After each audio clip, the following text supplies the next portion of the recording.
Good to be here.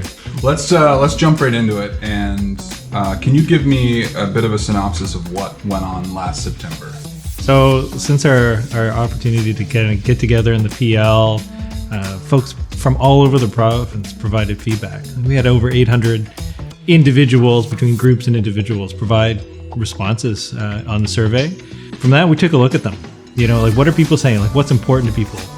Biggest thing people were afraid of is this really going to happen? But really, for the most part, we were excited. Finally change in our high school programming, because the world's been changing and we need to try to catch up here. We put together a small team. We did a jurisdictional scan of what are the best things happening in Canada, and the team drafted a framework. And so that's what we're kind of coming back now. These are the kind of the best of the best ideas that we're looking at evolving our system here in New Brunswick with. Were people ready for change, did it seem, from the survey results? Oh, absolutely. I mean, that was the biggest indicator. We've had so many, really evolutions in our system over the last number of years. And so these micro changes have really paved the way for the bigger transformational change.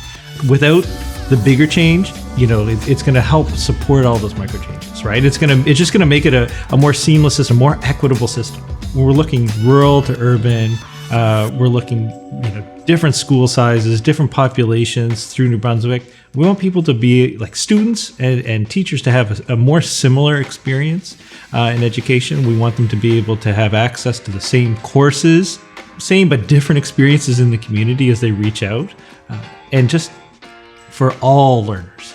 Right? We want to create something that's going to be doable, that people are going to be excited to move to that kind of place. That people want more flexible options because there are, right? And school's happening in that building, but in the community now too, right? And so where people are learning, how people are learning, this is part of the evolution that we're trying to support with a high school programming framework that isn't a one size fits all. There's school autonomy.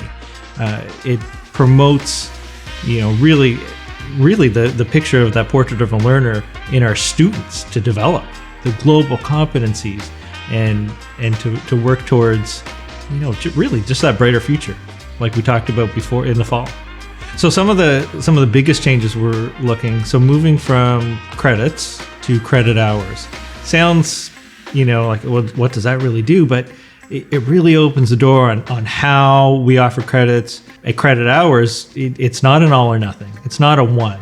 So courses could be 3, 4, 5 credit hours in a course. Standards attached, of course. We need to iron out details. We need people to help us with that. We'd be looking at, what are the grad requirements, the clusters of courses, more flexibility in those clusters of courses, so that students feel like they have a choice, but they actually do have choice, in their own education. Just really recognizing the different ways to learn, highly encouraging a capstone project, and rewarding with credit hours as they kind of go through that, leveraging those personal interest courses that we already have. So let's not hold our kids back. Let's encourage them to kind of move forward and really take control of their learning and their education. They'll feel like they're in control of their own life at an earlier stage. Yeah. When otherwise you feel like you're just being passed through. Right. We need your feedback, and that's really important. So what's going to work? What's going to work in schools? What's going to be manageable as we look at trying some of these concepts out? Who's interested, right, in that? There are going to be criteria that are going to be associated with that, and we'll be working with districts closely to do that. The Grade 9 framework is in development, which is really going to support and prepare our young people for the credits moving forward in 10, 11, 12. So that's another big next step. And keeping this really the feedback loop is going to be really important as we look at change. And I mean, figuring out together what are the good things that we can stop doing so that we can do great things. After everything that we just talked about, tell me why all this matters. It matters because it's important to our kids. We talked about raising engagement rates, and we need to, right? So to do that, we need to provide them more flexibility, our students more flexibility, our schools more flexibility in how they're doing things. It's not, there are pockets all over the province of great things. That's what needs to be more equitable. That's part of the why.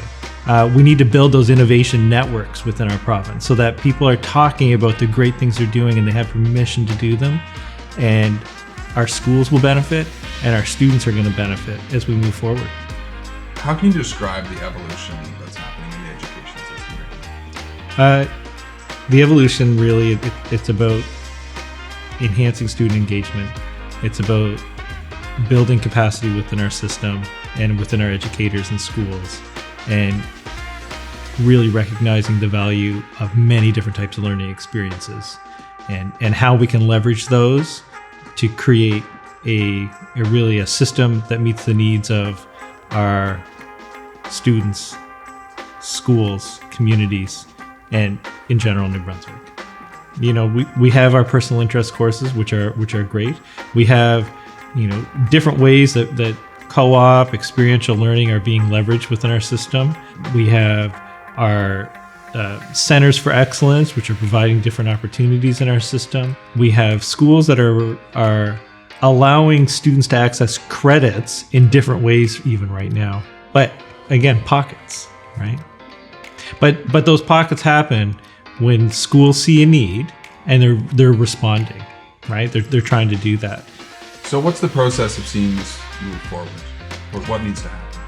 Well, we need to be engaging in the feedback. We need opportunities for folks to try things, see what's going to work, see where we maybe got it wrong or where we got it right, and we need to really move forward or evolve those ideas. We need to be in constant, really, feedback over the next while as we're kind of developing and figuring things out. We don't have all the answers. It's developing the framework and providing flexibility for schools to try to figure some of this out. It might be a little messy, but you know, through all of that, it's about, you know, gathering the data and the feedback and making sure that we are on that right path, because we all want good things for our kids here in New Brunswick, and we want to create the best system possible.